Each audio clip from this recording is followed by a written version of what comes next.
Hej, jeg er Donor fra OnLevel. I dag vil jeg gerne fortælle om vores nye postsystem, Guardian of the Universe, eller som vi kalder det forkortelse, GOTU. Systemet er et meget enkelt system, hvor du har to aluminiumsposter. Den ene post, den kan både bruges som en endepost, hvor du har en ende, der kommer deri, men den samme post kan også bruges som en midtpost, hvor du har en midtglas. De kommer også formonteret med gummi i på ydersiden.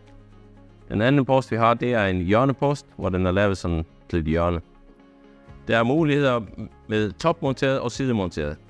Den topmonterede har også en mulighed for, at glasset kan komme højere op, som I kan se her. Og til det er der to muligheder. Hvis glasset kun kommer op til 1100, som højden er på værnet, så har du en endekappe, der er der. Om du ønsker, at glasset skal komme højere op, så har vi en endekappe, hvor det går igennem. En anden ting er, at når glasset skal sættes i, så behøver det ikke at være hos mange, at man skal sætte dem ned igen. I vores system, der kan man løfte den lidt op ind i siden, og så komme den ned, ligesom med vores Skyforce-system.